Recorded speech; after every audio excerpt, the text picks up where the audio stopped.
I need to know everything, who and the what and the where, I need everything. Trust me, I hear what you're saying, but act like it's new what you're telling me. I'm curious, George, I hop in the Porsche, it's 5 and a horse, I'm ready for war, I'm coming for throats, to turn to a ghost, I need to know everything. So hello and welcome. This is the Counter Narrative Show. Today in our topic, we will be exploring the strong Black woman interpreted through a wellness lens. Today with us, I have the amazing, it's so interesting because I first met Dr. Wade when we were exploring social health determinants. And then from that, another conversation sparked with some other work that she was doing. And she just kind of shared with me a bit about that work and some of the folks that she was working with. And that's kind of how this time that we have together, it was birthed. So I'm just gonna get right into reading their bios. And then we're going to jump right into the questions. If anyone has questions, feel free to type them into the chat. Feel free to share any of this, share it out to other groups that you're familiar with, and comment and ask questions. All right, so I'm going to start with Dr. Jeannette Wade. Dr. Wade is a Black feminist medical sociologist at North Carolina A&T State University. Her work is guided by the strong Black woman idea and how making constant overextensions honorable may act as a buffer from racism and sexism, but create a barrier in terms of health-related decisions. Her work includes studies of the Superwoman Schema, and how it predicts diet and exercise trends, as well as sexual health and healthcare. Dr. Wade has a passion for fighting poverty, improving health-related autonomy, dismantling medical racism, and promoting equity for all Americans. And that is Dr. Wade in a very small nutshell of, I'm sure, all of the work that she does. Also with us, we have Dr. Parker. Dr. Parker is a health disparities researcher examining the structural, social, behavior, and biological factors influencing the transmission of infectious diseases, with a primary focus on HIV among African Americans and other vulnerable populations. She examines the interconnectedness of HIV, concurrent sexual relationships, substance abuse, intimate partner violence, and gender inequality among criminal justice involved individuals and other high-risk populations. We also have Dr. Alexander. Dr. Alexander is an assistant professor in food and nutritional science at North Carolina A&T State University in the Department of Family and Consumer Sciences. As an intervention scientist, her research focuses on the use of community-based participatory research approaches and the incorporation of the Strong Black Woman scheme to improve lifestyle factors, risk factors like diet and physical activity that have a direct relevance to obesity, chronic disease in Black women and children. The internalization of the strong Black woman typology has been used as a protective barrier to overcome gender and race-related obstacles. However, it can negatively impact mental and physical health. Hence, she is involved in a variety of studies that intertwine the CBPR approach and the SBW ideal to develop evidence-based interventions that have a holistic approach to improving obesity-related outcomes. So much there. We will also be joined by we are also joined by Dr. Giscombé, and I will read her bio. Dr. Giscombé is the Melissa and Harry Levine Family Professor of Quality of Life, Health Promotional and Wellness. Her program of research focuses on understanding and reducing stress-related disparities among African Americans. Her research incorporates socio-historical and biopsychological perspectives to investigate how stress coping strategies contribute to stress-related psychology and physical health outcomes. Dr. Giscombé has a particular interest in the potential for integrative approaches to reduce mental health-related disparities among African Americans. All of the words, okay? I feel like reading you guys' bio is just an exploration of all of the words, which one of the things that I want to make sure that we're able to do is just do a bit of meaning making around some of those words that we're using, and just to make the conversation a little bit more attainable for folks who may not necessarily have that background. And outside of your bio, I really want to ask you each, how did you come to this work? I'm going to start with Dr. Parker. How did you come to explore this particular topic, and how did you come to this specific topic of work? One of the things that was important to me is to understand the plight of African American women.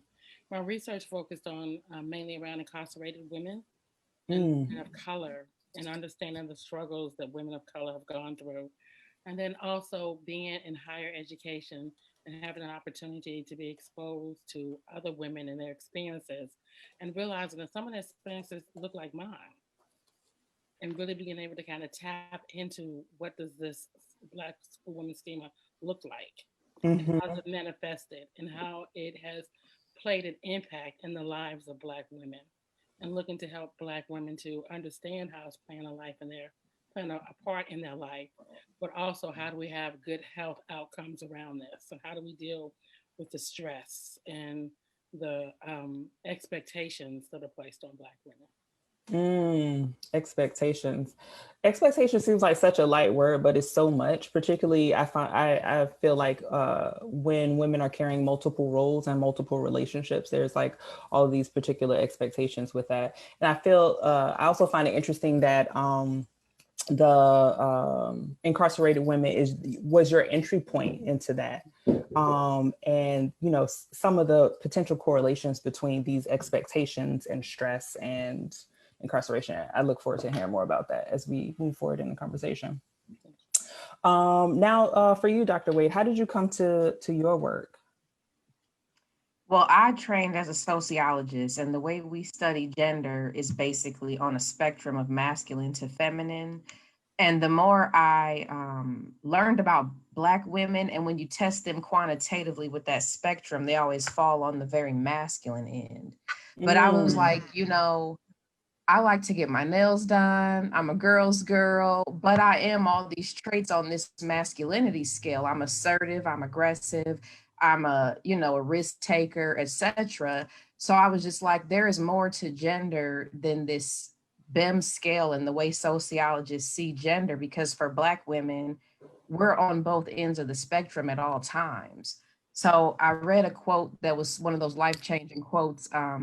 A little Black girl said her parent raised her to be a princess and a warrior. And I was like, that's it, So I moved away from studying gender in the traditional way and decided to study it in the Strong Black Woman way, because we are feminine and masculine. We are a princess and a warrior. And so the way that relates to health is going to be unique. I appreciate that sharing, particularly as it relates to how I feel like gender has been like defined and coded in ways that are very much more, I feel like, Eurocentric leaning, and even more leaning towards a way that lends itself to me believing that it's something that is created for and by white men, in terms of being fragile, being soft and dainty, and that's what it's like, and that's what it means to be a woman. So that's I find that quite interesting. Dr. Alexander, how did you come to your work?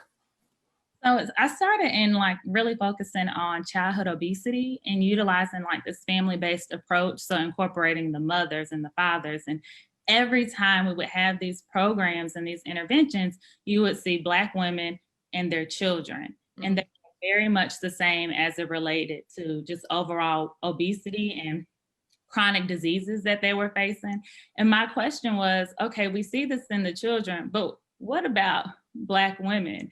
And so going through the literature and looking at intervention programs specifically designed to improve weight outcomes in Black women, you would see that we would be technically almost missing the mark. We would be the least likely to lose weight and the least likely to stay engaged. And I was like, it has to be something there. Why? How are these interventions being designed?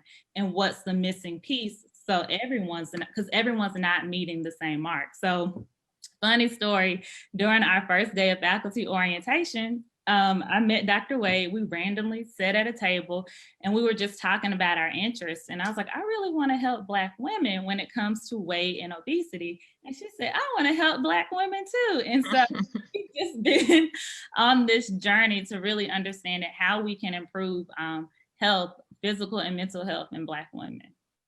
Awesome. I feel like it's so interesting, these points of entry, whether it's in incarceration, whether it's this misrecognition of what Black womanness looks like and being misidentified based on that coding, and then even this this connection with, you know, obesity and that being as an entry point. Dr. Giscombé, how did you come to this work? Well, I can relate a lot to everything my colleagues have said, and I love hearing that story that Dr. Alexander shares about how she and Dr. Wade, you know, connected in that way.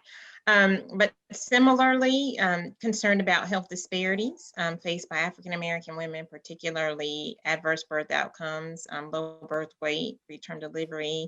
We know that Black women have higher rates, more than twice the rate, and I think what's also fascinating and disturbing at the same time is that when compared to white women, Black women, some research has shown that even when they're college educated, they have those same disproportionately high outcomes and may be even worse off with college education. So it kind of really dispelled myths related to, is this related to SES? Is this related to lack of access? And so we had to look at what sociological, what psychological, what contextual factors are causing this.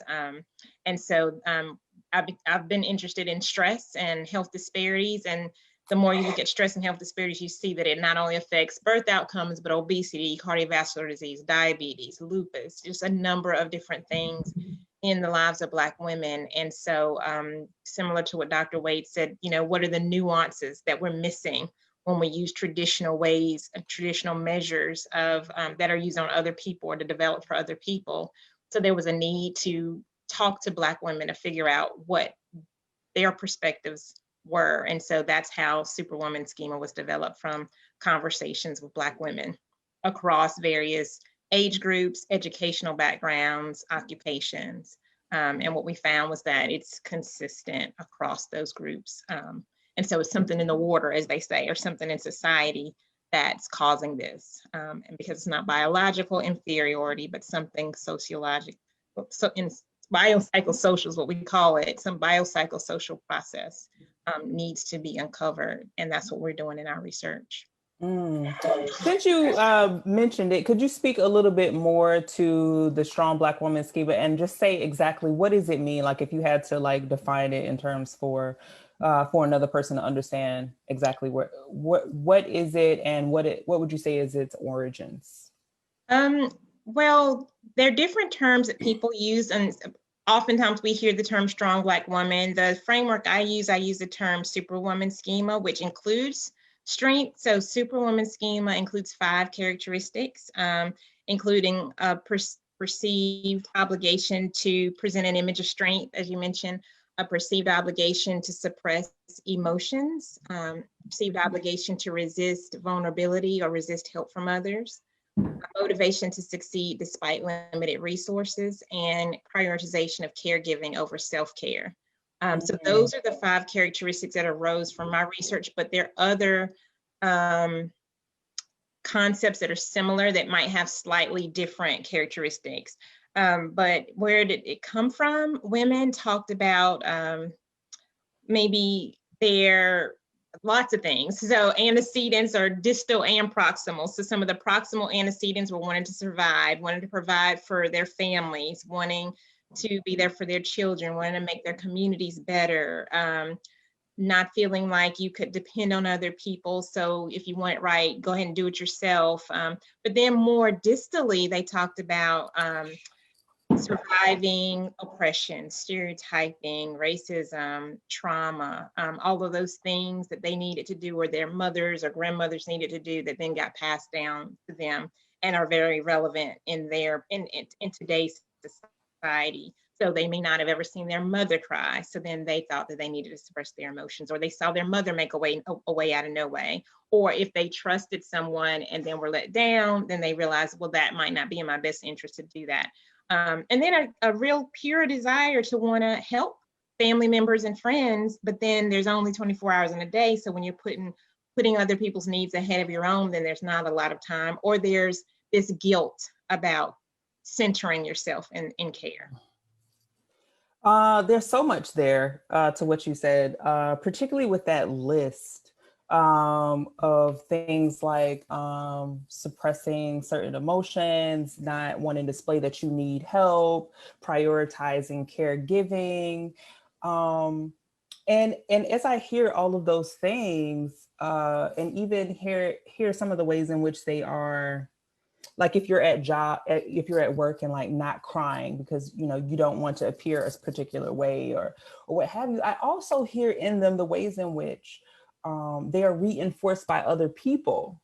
For example, if in courtship, men, I've heard so many times when I ask men, what do you think makes a good wife? And all of it sounds like servitude.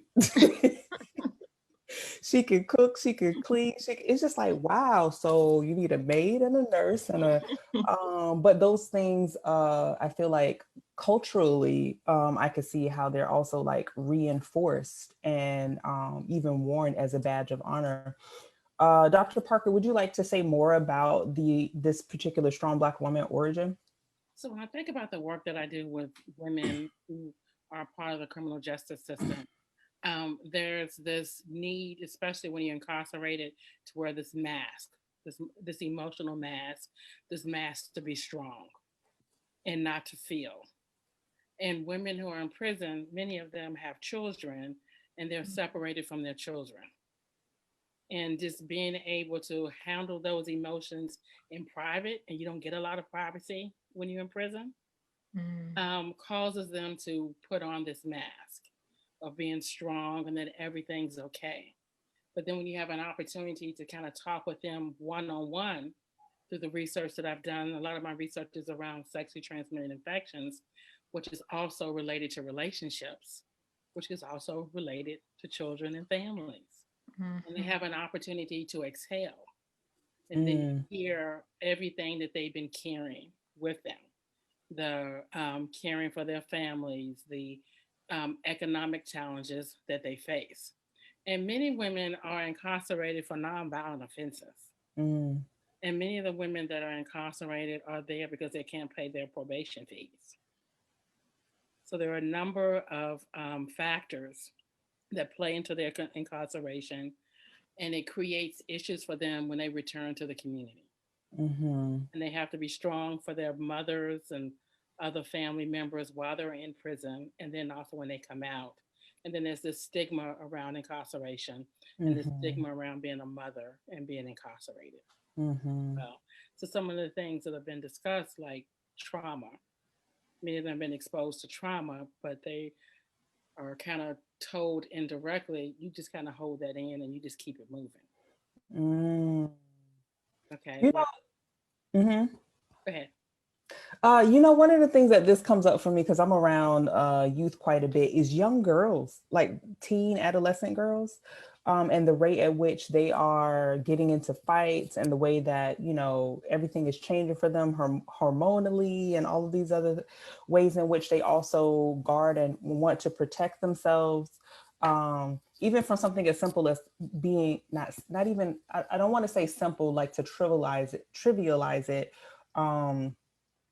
But to say it is more common than it should be, catcalling, the way the armor that they need to wear just to get from home to school or from school back to home. And it just reminds me like how this starts early. Like you don't just wake up, I'm a Black woman, and then this is some other behavior. This is a socialization and learned behavior that we kind of like adapt and modify as we get older.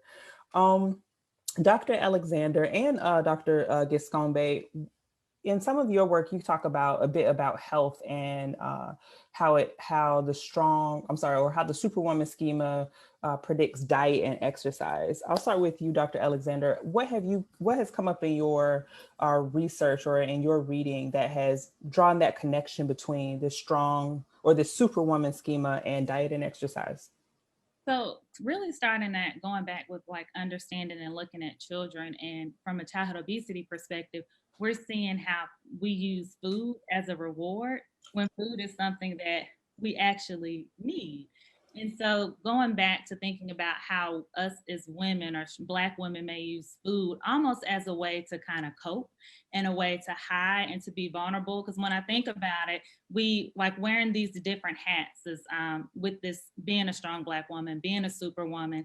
I can be vulnerable with my ice cream because I know that's going to be consistent. But, you know, the taste is consistent, but being vulnerable with other people, that lack of trust. So it's one of those almost like a safety net, but it's not the healthiest safety net when we think about chronic disease and how Black women are at the top of the charts. Out of every demographic, we're more likely to be overweight or obese.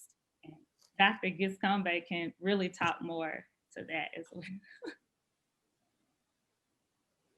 So Dr. Giscombé, what are some of the things that you're seeing in terms of that connection between the Superwoman schema and diet and exercise? Yes, I completely agree with Dr. Alexander. There's that using food to cope aspect. And also, you know, there's this framework that Dr. James Jackson and his colleagues developed at, some of them are at the University of Michigan, but called the environmental affordances theory. And it basically addresses issues related to stigma with feeling like you may be depressed or anxious or distressed. Not so stigma, but also having access to resources that you can go to for that, or access to healthy foods and neighborhoods where you can work out. So there's this issue related to accessibility and acceptability. And so then, although there may be a stigma related to mental health, or saying you have a mental health condition, or even saying you're stressed, even if it's not a severe mental health condition, there's less stigma, like Dr. Alexander said, to eating, you know, to coming together to eat. Or if you live in a neighborhood where the easiest coping strategy you have accessible to you is smoking or drinking, or, you know, those things might be more, and this is not across the board for all African American women, but if you just think about the different places we live, or you may live in an environment where there's no safe place to work out. So that's why that framework is called environmental affordances. What is afforded to you in your environment will dictate how you cope with stress. And so then we see more clear, consistent disparities related to. I'm seeing a disconnected. Is it stopping for you, for y'all? Okay. If possible, I would like Dr. Wade, could you pick up on that and just talk about, because I feel like in some of your work, you talk about those social determinants of health. And it makes me think about people who live in food deserts or food swamps and how that also impacts health. Could you speak more to that? Yeah, there's a ton of psychosocial predictors of Black women's eating. And that's really what got me into this. It was the intersection of studying gender and health, because we were getting gender wrong. And then in medical sociology, there's a line of research called fat studies, but it centers white women. So it's ways in which the world discriminates against fat white women. And it looks at things from everything from the size of the airplane seat to the promotions you get at work. And I sat through these medical sociology classes and I'm like, why do we center white women when Black women have the highest obesity rate globally? Why aren't we talking about them? But it's because it's not about uncovering the promoters of obesity. It's more about ending the stigma around obesity. But for Black women, we need to uncover the promoters, because, you know, on one side, yes, body positivity is important, but on the other side, we're dying. So we do need to have real conversations about the promoters of obesity. So, right, food deserts, fast food density. If you go to a predominantly Black neighborhood, sometimes there's 8 fast food restaurants for every grocery store. If you think about cars, Black people have 1 car for every 2 cars white people have. So if you live in a food desert and you don't have a car, you eat what's nearby, which is a lot of times convenience store food or fast food. I've read about is how Black women are the most likely to say they choose food based on taste, where other people might base it on health, calories, that kind of thing. Black women are most likely to say taste. So I think there's something that can be said about how much control you have in your life and how much freedom you have in your life. And if you go to work all day and face racism and sexism, the least you can do is control what you eat, because you can't control the way people treat you. So you can say, you know what, I'm going to have some delicious fried chicken. I'm going to have some delicious chocolate, and that's going to be my thing, because I was home, I don't have much control at all. I think that's so real in terms of unhealthy coping mechanisms, particularly or including when we talk about whether or not something like going to a therapist is something that, you know, that is promoted or done, or how frequently that is done. Or I don't remember the term that Dr. Giscombé used in terms of, I think you referred to it as some sort of accessibility or availability. In terms of like what your healthcare covers, or if you have that healthcare coverage. And Dr. Wade, you really said something that was just that just like really resonated with me and just came to the top of my brain, about this connection, whether it's like body positivity, because there's this, you don't want to shame, right? But then I think you said the something promoters.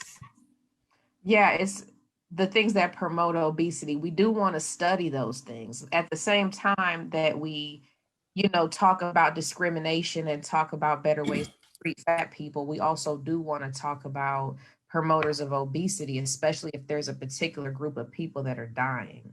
One thing in Dr. Alexander and I's presentation, if you look at America globally, it's number 12 in obesity. But if Black women were a country, we'd be number 3. So it's just like something is going on. And like you said, Dr. Giscombé, it's not a biological inferiority. It's things that we need to talk about. Dr. Wade, could you say more about, tell us about some of the terms that we're using? So one of the terms is socio-historical. Could you define that for us? And also define the psychosocial. What do those two terms mean? And why are they important to this particular conversation? Right. Well, a favorite line in sociology to critique is pull yourself up by the bootstraps. You know, we have this idea that everyone in America has equal access, that there's this dreamland where if you dream it, you can do it. But the truth is, there is a socio-historical context where we have to think about the way society looked for different people throughout history and how that shaped who they are today and the opportunities they have today. So things like the strong Black woman idea, this goes back to slavery. Things like hiding your emotions, this goes back to slavery. You know, if you're a mother and you give birth and you're 100% sure your child's going to be taken, you can't get emotionally attached to that child. So it's like we have this history of our family being broken, of having stigmas around basically everything we do, the way we look, the way we talk, the way we do gender. It's stigmatized, it's deviant. So you can't assume that everyone has had the same lovely experience that, you know, colonists have had or immigrants have had. You know, Black people have a unique history, Native Americans have a unique history. So you have to always think about that when you talk about even health today.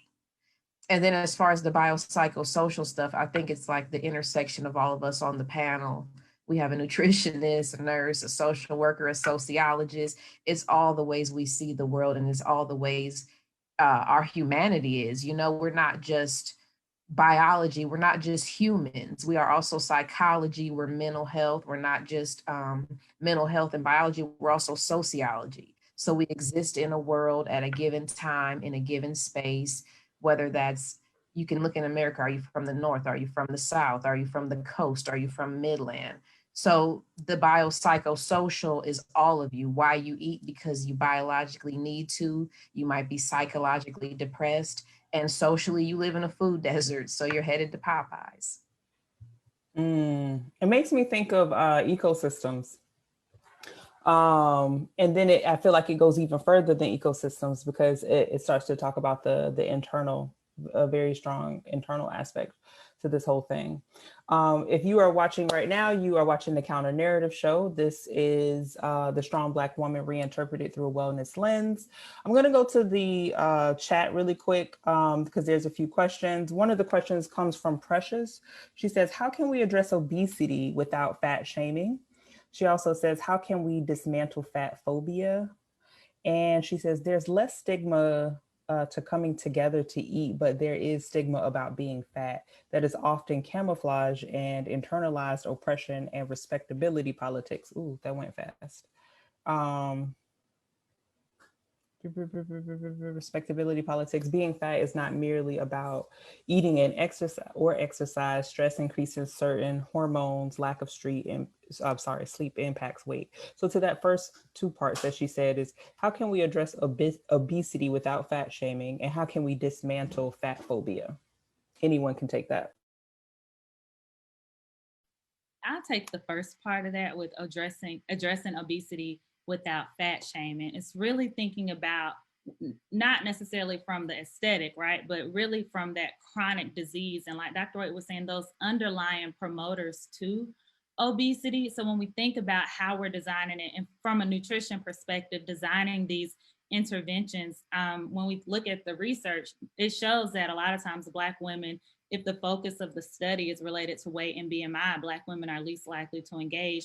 But talking about the ramifications and underlying factors that impact the person when there is an excess amount of weight, and how we're passing that information down to our children and our children's children. So really focusing on having a healthy relationship with food and a healthy relationship with ourselves. And I think that's that first part when we really think about addressing obesity without fat shaming, because that's not the focus.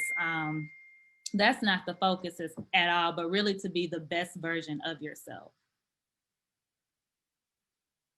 Anyone else have anything to add to that? Okay. I think it's important that we think about the messages that we send to young girls, especially young Black girls, around body image and body shaming. We often do a lot of that. Dr. Wade and I are conducting a study just looking at the gynecological healthcare needs of African American women. And some of the things that we ask them about are, what are some of the images around sex and sexuality that you are receiving from social media? And the images that they're receiving around social media deals with body shaming. And that it really impacts their self-esteem and their self-worth and value. And that plays into the relationships the sexual relationships that they engage in as well, is what we're finding in this particular study. Someone in the chat asked, and I'll give this to you, Dr. Alexander, she says, how are we defining obesity? Is it by Western standards? Is it excessive weight? How are we defining obesity?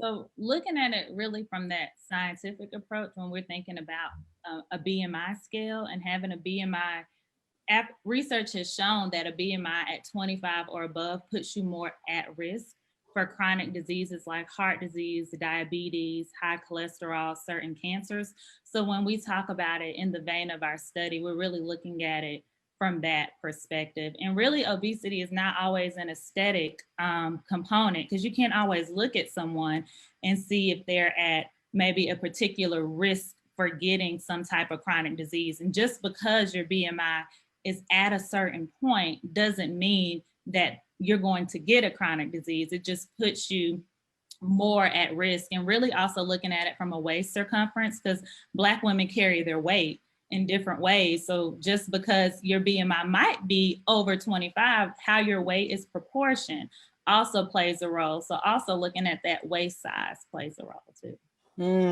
When you mentioned something just then in terms of Black women carrying their weight differently.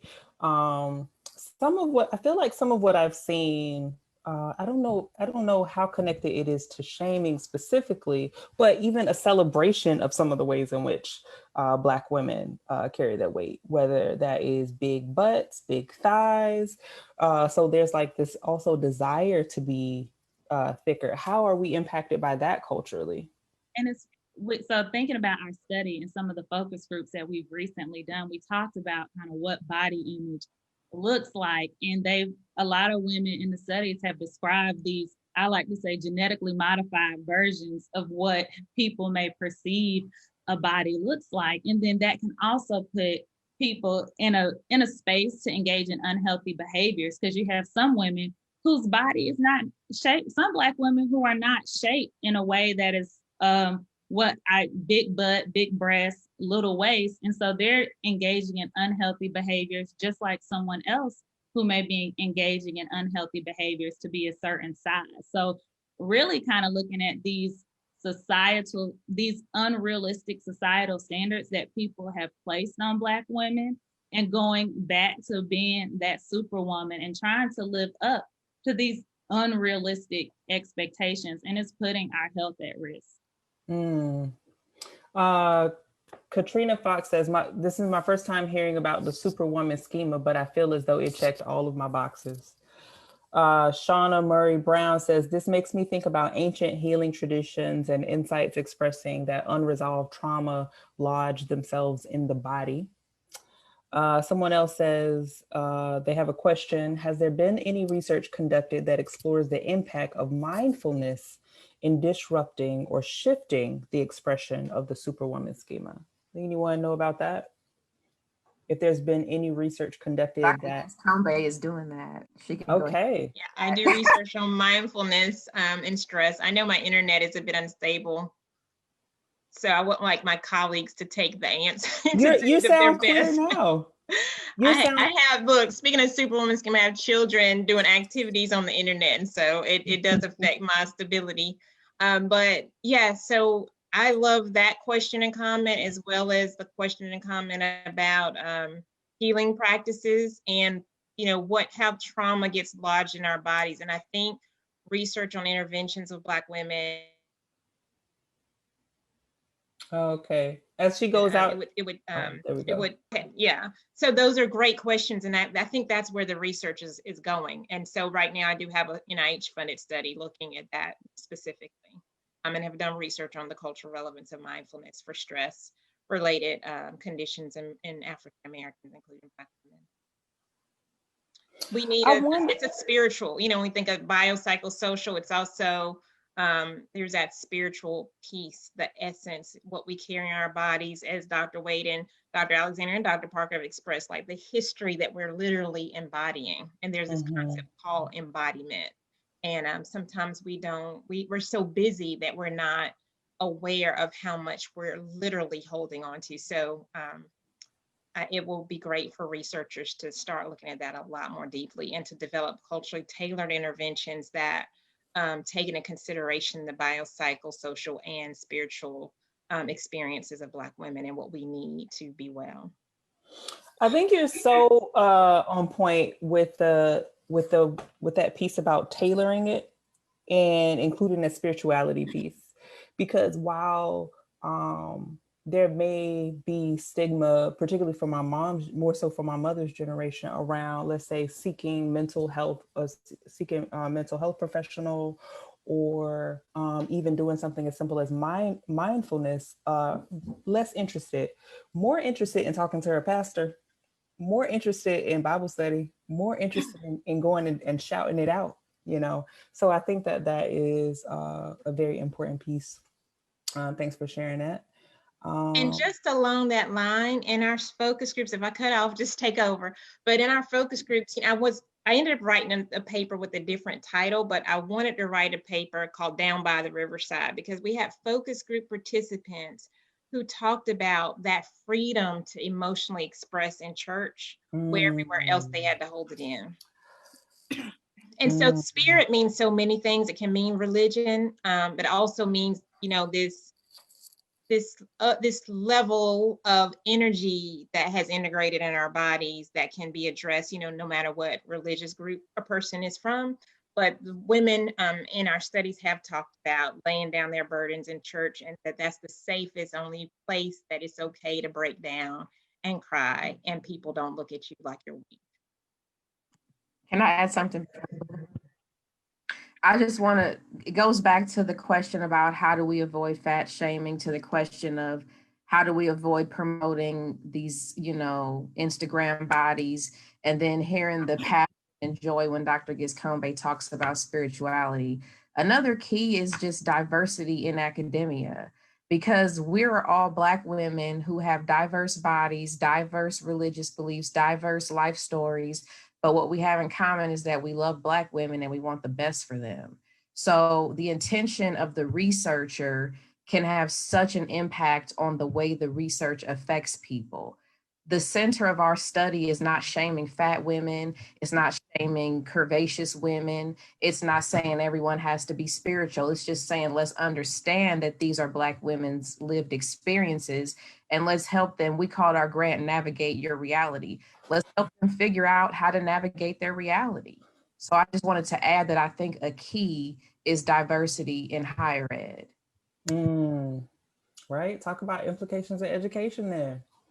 Someone, yeah, please. I think it's real important that we also continue to raise awareness around this and the messaging that mothers and aunties are sending out to their daughters and their nieces around body image, especially today in the world of social media and so much bullying taking place on social media around body shaming with young women. I think it's really important that we continue to kind of bring awareness to this and be able to have these healthy conversations about how do we change the narrative of what we've been told.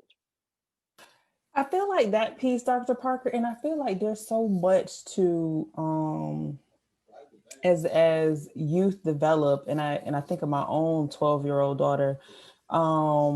There's also, I don't know if it's borderlining on shame, but just an awareness that this young person is developing in ways that could attract unwanted advances, and the ways in which mothers, I know my mother did, shut stuff down where I wasn't even trying to emote or express those things, but she was just like, and then I've even felt it in myself. Like I wanted to like put my kid in the basement, wrap her up in bubble wrap and not let her out until much later. I wonder how some of that also shows up for the mother as well as for the daughter in terms of what we're telling them about their body, and whose responsibility is it for them to, there were times in my development, in my training, that I felt like it was my responsibility to make sure that I didn't get raped or assaulted. I had to do things. I had to dress a certain way, be a certain way. And I didn't necessarily hear the same messages being given to my brothers, like don't be raped, don't rape, don't be rapey, don't do this. But there was definitely close your legs, dress like this, like there was just all of these things connected to how I should show up in this body. And I wonder if, similarly to how Dr. Giscombé mentioned, in the church, you are free and feel free to express in ways where you have to be tied down. I wonder if some of that is an expression for young people, whether it's on social media or going to the club, where in all of these other places, they have to be, hold it tight, keep it tight, and then to be able to get out and do all the things. How does that show up, is one of the things I wonder if anybody have any insight on that. So are you saying like the club or social media as a to finally be sexy in a world that polices sexuality? Yeah, like to be celebrated. And encouraged, and all of those unhealthy things being encouraged. These like I think what Dr. Parker keeps going back to about social media might be the elephant in the room, because we all grew up where 18 to 25-year-olds were sexy at the nightclubs. I mean, that's been going on for decades, but there's something different now. And that is the fact that what you do there, it used to be like Vegas, what you do there stays there. Now it's like what you do there gets posted, gets retweeted, gets screenshotted and laughed at, it gets critiqued by the masses. So you want 18 to 25-year-olds to be able to explore their sexuality, but the idea of them doing that on a stage with all their peers and peers they don't even know, that's when it gets to be unhealthy. And that's when we have girls that are in our focus groups talking about how they want surgery, and if they can't afford it, they would rather just nap all day because they're not happy. And we actually did a follow-up focus group. We talked to these young women before COVID and since COVID, and I brought up, before COVID, you guys really prioritized being feminine and beautiful and sexy and all. How's it been now? And there's been like a split. Some are like they just feel free to finally be able to not do anything to look good. And then some feel like, well, I still get my lashes done and I still get my hair done just because, So I feel like there's just this weight for these poor 18 to 25-year-olds of today because they're obligated to post, and you're obligated to be your best self when you post. I also wonder how comfortable parents are in terms of exploring on social media pages of their kids, and are they having these conversations? And what I'm getting from the women that I'm talking to, when it comes down to image around sex and sexuality, they're pretty much told, don't have sex, wear a condom. And they're not getting the content around relationships.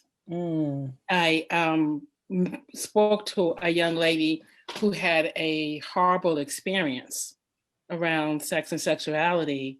And what she said to me, if somebody would have just talked to me and just not tell me to wear a condom or not to have sex, because it's much more than that. And that impacts their self-image. And it also impacts their behaviors. And many of them result back to things like binge eating and things of that nature. Thank you for sharing that. Someone in the chat asked, Dr. Giscombé, have you found all the people you need for your research? I think they are in the process of recruiting. We'll be recruiting for our current study in January. So.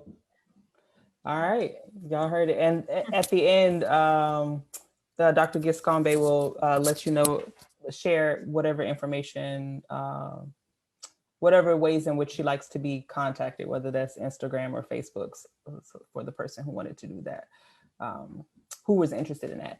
Dr. Wade, can you tell us more about your work with unpacking the strong Black woman ideal? Well, I guess it's more about textualizing what it means to be a strong Black woman and the cost of it. That's why I like to partner with other health professionals, because we can talk about what it means to be a strong Black woman, all the traits, the care for others. And then there's other things that have come up as far as like you have a unconditional self-love, a deep sense of ethnic and gender pride, which are things that I question as I read them, because we can't all be Tamika Mallory. Like, that gets exhausting. We can't be the spokespeople for our race all the time or for our gender all the time, but we are, and that's a true statement. And another way that we're depleting ourselves. And even the unconditional self-love, I wondered if that's healthy, because can you critique yourself? Can you have an honest look in the mirror? If I'm good as I am, I'm good to go. If you're it's really all an act, because we're surviving, we're adapting hell, so to speak. So we convey that we have this unconditional self-love and we're happy as we are, but we all need to critique ourselves sometimes. So I really just get fascinated with the traits that go along with being a strong Black woman and their cost. So it's like list. That's why it seems diverse that I have a study of sexual health and a study of diet and exercise, but they all have the same underlying issue, and that's we need an outlet, because we are basically caged. We need an outlet and we don't have a healthy one. And how can we change that? And it's so interesting the ways in which the strong Black women being called by other names presented, there's repackaged and celebrated. So whether it's Superwoman Schema, which sounds very positive, strong Black woman, that sounds very positive. Black girl magic sounds very positive. In the literature, I see a lot about resiliency and Black women's resiliency. And, I wonder about that balance and how we navigate that balance of celebrating our accomplishments and even ability to overcome some of these things, but not to like put it as this is the norm and this is what I should be dealing with. Like I should know how to center everyone else needs before mine, you know, like these concepts of what makes a good woman, knowing how to make $1 out of 15 cents and making ways out of no ways and things like that. I wonder Well, we about see that. now with these mortality rates, Black women's strength is so expected. Doctors don't even give us the right medicine. Doctors don't even think we feel pain. So, I mean, we see in real time that although we have adopted the title superheroes and strong and magical, it's because the other option is cry. However, the cost is now we have men, white folks, Asian folks, whoever seeing us as superheroes, invincible superheroes, and we're humans. And so we got to change this whole rhetoric so that everyone else understands we have needs as well. Right. And I hope I can get through this without cutting off, but that's one reason that the Superwoman schema was designed. Well, it really wasn't designed to be multidimensional, but that's what we heard from the women. And then when we sampled women and we were able to do psychometric testing, we found that it was 5 different characteristics, strength being one of them, emotional suppression being one. So there, you know, that's part of the unpacking. And now that we have this scale, we're able to start seeing that everything's not equal, that it may be that being strong, there's nothing wrong with being strong. But if you're strong, you suppress emotion and you prioritize caregiving, that might be an issue. A motivation to succeed despite limited resources, there's nothing wrong with making $1 out of 15 cents. But if you do that and you can't be vulnerable to at least somebody in your life, that might be problematic. So it's how do these different characteristics intersect for different people? And so Amani Allen is a researcher, African-American scientist at University of California, Berkeley, and she and I and some other colleagues that research on allostatic load, which is like your risk, like literally looking at blood values of different things like inflammation and looking at blood pressure and a lot of other factors that predict cardiovascular risk and diabetes risk. And what we found was that she looks at racism. And so women who exposed to racism, who were strong, who were high on strength, that was protective against allostatic load. But emotional suppression in race, and actually in her study, emotional suppression, this was her study, was actually also protective. But that prioritization of caregiving and the vulnerability, resisting vulnerability in racism was was more predictive of allostatic load. So I'm working with other researchers who are showing, depending on what outcome you're looking at, it's like, just like anything else, some things are very adaptive and sometimes it's problematic. And so helping women to see, there's this psychologist, Dr. Regina Romero, who said an overused asset without critical analysis of how you use it runs the risk of becoming a liability. So we just use these assets like all the time, and then we're like, wake up, and we're like, we have high blood pressure. But maybe strength is not. So, and I've seen like on chats where people say, well, what's wrong with being strong? Now people are saying we shouldn't be strong. And no, I don't think any of us are saying we shouldn't be strong, but what does strong mean? And if you're strong, can you also find a circle to trust and rely on? Can you also find time to make time for yourself so that you can be more harmonious? You can balance is probably not a true state for any of us at any one given time, but just so you can be more intentional about how you utilize these characteristics in your life. Thank you for that. Felicia McConnell says, the strong Black woman was thrust upon me as sort of a default. I came from a long line of, her words in quotations, mammies. So it was very easy to take on that mindset. To that, I feel like there are ways in which I have showed up in corporate environments as like or professional environments as like a mammy. And what I mean by that is just there's this way in which I prioritized the work of whatever the organization was over work in my home, in my home and domestic life, and saw that my domestic life suffered for it. But I was a superstar at work. You know, they loved me at work. And then another way I feel like in which it shows up as what I call the like corporate mammy is I was always exhausted, would come home and just be like super fussy once I got home. So I think that that's definitely a real thing. Someone asked the question, has there been any research conducted that explores the impact? Oh, no, I already read that one. Okay, someone says in Chicago, house music and originally hip hop disrupted that narrative. Not sure where this came in as. House music also allowed sisters to come as we are. And it was very much about the freedom of dance and movement. Hip hop was like that as well originally.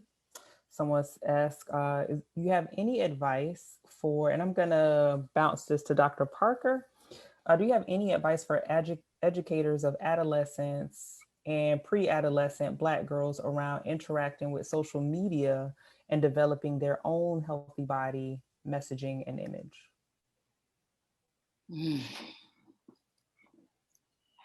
One of the things that I think we're challenged by, and I'm going to invite my other colleagues to kind of come in on this as well, is the individuals that youth follow. So what we're being told is that youth are following certain images. And if we're following these images that are unrealistic, unhealthy, that's not going to be helpful to the particular population. I think that one of the things that concerns me about social media in this same vein is how much information that's shared out there. We live in a generation where many people are sharing many aspects of their life. One of the things that I try to do on my social media is to follow healthy creators. Healthy creators around positive messages that are being sent. Healthy creators about positive messages around body image and not body shaming, but how do we get healthy for us? Because that's what we want to do. So I look to creators on different platforms that are sending those type of messages. And I encourage the youth and the young people that I'm working with to follow those individuals. I think that matters because that, you know, determines like who regularly shows up in your timeline and that sort of thing. Dr. Parker opened up if anyone else wanted to add to that. Not in particular, okay. Someone shared, unfortunately in my immediate sphere, there are a lot of young mothers who are trying to get theirs. So as far as teaching young women how to conduct themselves sexually has been practically non-existent. Ty says, I appreciate the nuance and balance that Dr. Giscombé just named. I appreciate that too. One of the things that you mentioned as you were like identifying these things, like there's nothing wrong with being strong, but if you're being strong and you're also engaging in this behavior, how that just kind of shows up. Man, it's so much here, so many questions, so much more to get through. Dr. Alexander, in your work, you mentioned how the internalization of the strong Black woman typology has been used as a protective barrier to overcome gender, race-related obstacles. Can you speak to more of how it has served Black women as a protective barrier? I want to say somewhat I know Dr. Wade and Dr. Giscombé hit on it, but just really thinking about going back to slavery and how Black women have had to be there for everyone, for white men, white women, white children, our children, and then even Black men. And then you think about incarceration rates with Black men, and Black women have had to step up almost to the plate and take on the role of a male, take on the role of a female. And that has helped us kind of overcome, and we've been revered for our strength, but yet and still all of these different hats at one time can be problematic in the sense of it's just like a machine. It's great, it's perfect, but if the car is being pushed without stopping to get the oil change, without getting your car service, it's gonna fall apart at some point. And I'll pass that on to my other colleagues as well, so they can talk more to that. Well, I think, just quickly, okay. Thinking about our recent study, we asked Black women, like, what would they want an intervention to look like? So they told us things that can be tied directly to the strong Black woman or superwoman ideas. And one I'll just speak for you, Dr. Alexander, because she really eloquently wrote about how Black women need to care for people. Always say they want an intervention that involves group settings. So she said, you know, not only does a group setting create a sisterhood, but it allows us to feed that need to care for people. Because you never go to a group and just be quiet when another sister is spilling her beans. You always give her feedback if she needs a babysitter, if she needs a meal. So you're able to help yourself as well as help her. So a way that, you know, once we can really understand these traits, we can make them assets easily. We can definitely use them for our long-term improvement. You know, if we love sisterhood and we love coming together and we love caring for each other, we just need to change what that looks like. You know, we need to change what the food is that's served, or, you know, little things we can change, but still use our strengths at the center. Dr. Parker. Dr. Wade, you summarized what I was going to say about our strengths and bringing them together collectively. Sometimes we hear that Black women can't support each other, and this is definitely just the opposite depiction of what people say. We definitely support each other around our research, our careers, in so many different ways. And I'm just so proud and thankful to be a part of a positive group of Black women. And that kind of helps me to keep moving and help me to be strong, but also recognizing that I can also be vulnerable. I completely agree. They helped me today. I was resting from a busy week and I was like, oh, we have to go on at 6 o'clock, you know, because, you know, sometimes I have to turn all the way off on the weekends because of the week and the work that we do, not only our work, but that support and then that advocacy. And I mean, it's amazing. But then when you have a group like this, we can pass the baton, right? It doesn't, we don't have to each be on 24/7 because we know we have colleagues and sister colleagues that are also in this work together.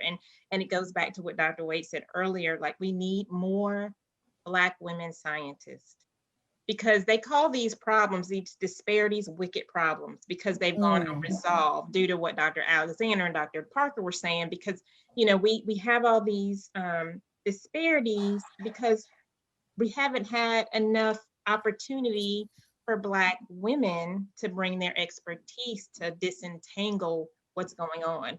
So people putting solutions on it that weren't made for us. But when you bring Black women into the research world and you not only bring them in, but support them to thrive, give them the resources we need to be able to do complex research and also complex work with educating the next generation, then I think that's when we're going to see these disparities get resolved. Good stuff. Someone asked the question, does anyone have any insight about the value of Black women relationships / sisterhood and concepts and concepts show up? I think we just kind of talked about that a bit. They also ask, also any insight around how gender expression impacts the prevalence of alliances to these characteristics. And they use the example of non-binary and trans women. So I'm gonna read that question again, partially for myself. They ask, do you have any insight around how gender expression impacts the prevalence of alliance to these characteristics? You know, we've actually heard, I don't want to make a big conclusion based on the small amount of women that we've talked to who weren't heterosexual or cisgender. But what I've heard is that no Black woman is exempt from the Strong Black Woman script, because when you're, you know, 0 to 18 and you're at home and you're given these responsibilities that other people aren't given, just like Black boys are taught how to handle arrests, Black girls are taught how to not be the angry Black woman in public. You know, there's so many things that are just at the basic core of being a Black woman in society that I think transcend gender expression or sexuality in general, that I don't think any Black woman is free of the Strong Black Woman script. Now, I'm sure it gets more complex and nuanced when you think about the ways that feminine women or masculine or androgynous women are received by the world. Of course, that's going to be more nuanced, but I would say we're all sort of burdened with that obligation to not be emotional and to look like we've got it all under control. I wonder too how much of that is connected to being Black, period. Because I feel like with Black males, they're not encouraged to have emotion. I just had this talk in my race class last week. It's different, you know, for Black women, we can't cry. And for Black men, they can't get angry. And there's so much research that shows if a Black man and a white man had the exact same cards, dealt the same cards, if a white man got angry about it, it would make sense. If a Black man got angry about it, he'd be threatening. As we see with all this police brutality, as we see just with the 911 calls, Black men and women are not allowed to be emotional. There is a cost for both. Absolutely. Mm.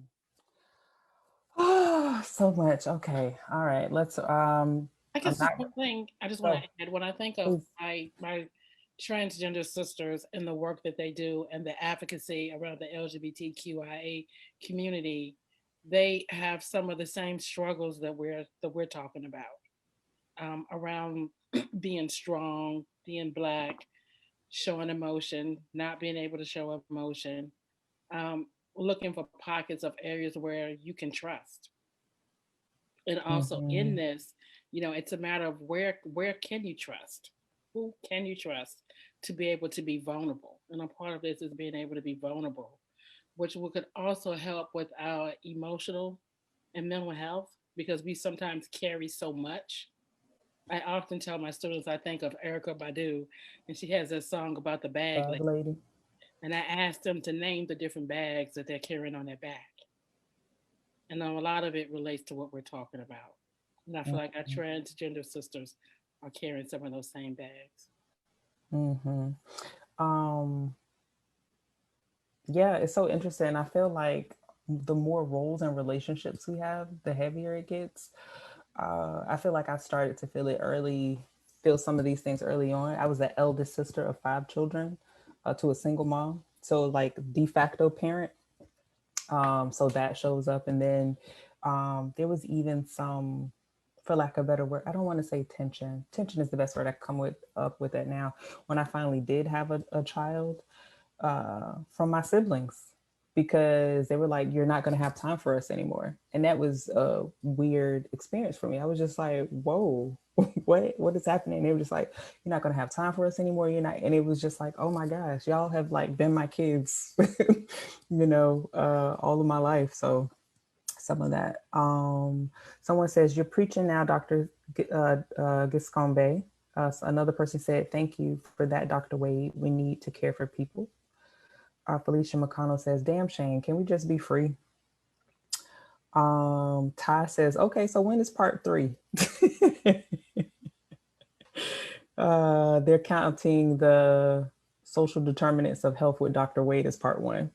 Then this is part 2. Asia Maxon says, "Real talk, that's why I hate the phrase, get out your feelings. Nope, I'm gonna let myself feel it even if it makes you uncomfortable." I know that's right, sis. This has been so amazing and wonderful. I don't want to let any of you go. I want to talk more, but I want to thank you all for being here. But before I let you go, I want you could just let people know how to contact you in all of the ways that you feel most comfortable being contacted with. And please do share your links under this video. Dr. Giscombé, I think someone already shared an article that you wrote under this video. So if you have links to any of your work to share, or if you have anything coming up or anything else like that, please share it. I'm going to go ahead and start with Dr. Wade. How can people get in contact with you on the webs and share whatever you got coming up next? Well, I guess LinkedIn is my best, or Instagram. What is my Instagram account? It is Dr.J.Wade. Yeah, LinkedIn, Jeanette Wade is also a great way to get in contact with me. What I have going on is the ongoing research with these ladies, our study of the Strong Black Woman idea and how it relates to diet and exercise. And I'm really excited about our 2.0 revisit. 2 days ago, we had a focus group and a young girl inspired me deeply. We asked, what does it mean to be a strong Black woman in 2020? And we listed all the hell Black women have faced in 2020. And she said, you know what it means? It means I'm free from being a strong Black woman. She said, I'm over it. When I want to cry, I cry. She said, for the first time in my life, my mom cries. My mom calls me to check on my mental health. I call other Black women to check on their mental health. And it was just like the gates of heaven opened, you know, because I have the same experience. I didn't put words to it. You know, there have been a couple faculty meetings where I'm like, you know what, guys, I'm not okay. There is no yoga for this. And just to know that we're all going through that and we're all there, that is freeing. It took white guys and white women to sort of go through the hell of COVID to just universally as a nation be free to have emotions no matter who you are. So I just hope this opening doesn't shut back down. I hope now that Black women are starting to feel safe to be vulnerable and to express the complex nature of their lives, I hope we can just keep doing that, because all it can do is improve our mental health and our overall happiness. Thank you for that. I do feel like there's something about 2020. I think you mentioned this earlier too, in terms of just the performance and shield that we have to wear when we go out into the world, whether or not you wear lipstick or makeup. I have a friend, she's just like, I have not worn a bra in months and it's been great. Just that desire to be free. So thank you for sharing it. Dr. Parker, what are you up to and how can people connect with you? I am doing wonderful research with these women. So I'm happy with that. One of the areas that I'm really interested in is we're doing a study looking at the OBGYN needs and sexual health care of African American women.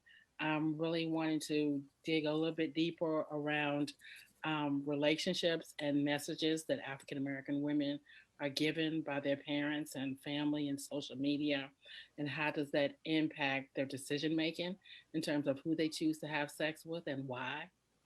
How does that impact their sexual health, mentally, physically, and emotionally? So I'm looking forward to that body of research. I can be reached at on Twitter at Dr. Sharon D. Parker. I can also be found on LinkedIn. And my email address is sdpark3@ncat.edu. Thank you. Hope I got that right. Mm-hmm. Sure, absolutely. And Dr. Alexander?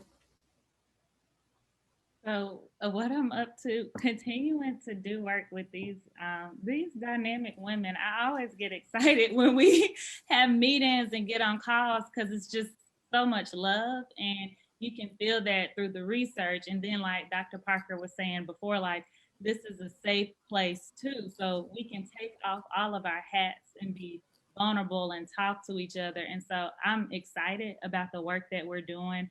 To develop to some programming. So all of this information that we're getting from these ladies' stories in our focus groups, how can we design a program that's the best fit for you and to support you, and kind of with this community lens? We would love just to help you thrive, so you can take this information and pass it on to someone else behind you. So you don't have to be in the program, but you'll get this information from someone in our programs and in our interventions. And so I'm excited about what the future holds as it relates to much of the work that we're doing individually and collectively. And you can find me I'm on Instagram. My handle it's Dr. So Dr. __. So it's 2 underscores. Ra, RAAH, or you can just type in my name, Ramin Alexander, and I feel like I'm the only Ramin Alexander out there. So I will come up, and I'm also on LinkedIn, but I'm doing some updating to that page. So the best way to get to me is on Instagram. Awesome. I feel like you exemplify what, I don't know if it was Dr. Wade or Dr. Parker mentioned around Black women's need to help people. I feel like you, like even as I'm asking you, tell us what you're up to, blah, blah. And it's like, well, this is how we're going to help you and that sort of thing. That definitely resonated with me. Appreciate that. And Dr. Giscombé?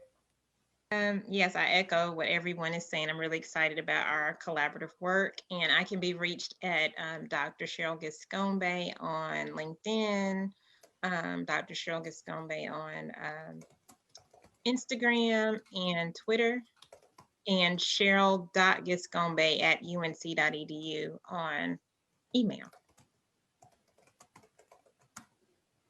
CHERYL, right? Yes. Right. Okay, just making sure. And can I add one thing before we Please. I think I'm speaking on behalf of my colleagues and they're okay with this. One of the things that we are also interested in doing is that we want other Black women to see themselves doing what it is that we're doing in their own way. You know, we spend a lot of time mentoring Black women. And we want them to know that they can also become scientists. I'm with that. One group that I've come to appreciate that I didn't know that I needed, and then I saw it and it was like, of course I need this group. And it is Dr. Wade is in there. You all are probably in there also, but Black women for the scientific study of Black women, something along those lines. It was just like, I would not have known to search for this. You know what I mean? I would not have thought that it exists. But it's just like, yeah, of course I needed this. So thank you for that. Thank you to all of my guests for being here. Dr. Giscombé, were you about to say something? I was just going to thank you for having us and for facilitating this conversation. And thank you for all that you do and your contribution to well-being. Thank you. I appreciate that. I appreciate y'all. I appreciate y'all showing up and being here on a Saturday night. You did not have to be here and do this, but you prioritized this and chose to show up in this space. And I'm ever grateful and appreciative. And I also appreciate beyond me all the things that you're out there doing for Black women. Like, it gives me hope. And I hope that we're able to do this again. So once y'all do some more research or whatever, or you have a topic and you're like, oh, I got something to say about this, send it to me. And I really want to read all of y'all articles. So please send me the DOI link so that I can read up on them. All right. Thank you to everyone who has participated in the chat. Felicia McConnell, Asia Maxton, Shauna Murray. There's so many other names that have already passed that I can't see anymore. Katrina Fox. Yeah, so many others. So thank you all. Lily Bernard says wonderful dialogue and thank you. Katrina Fox says thank you, sister. Felicia McConnell says yes, rah, rah, rah, rah, rah. That could be for you, Ra, and it could also be for me. I go, I'm called Ra too.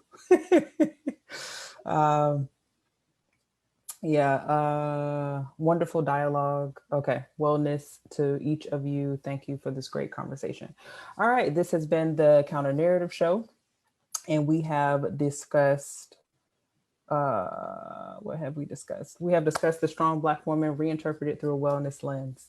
Thank you so much for watching.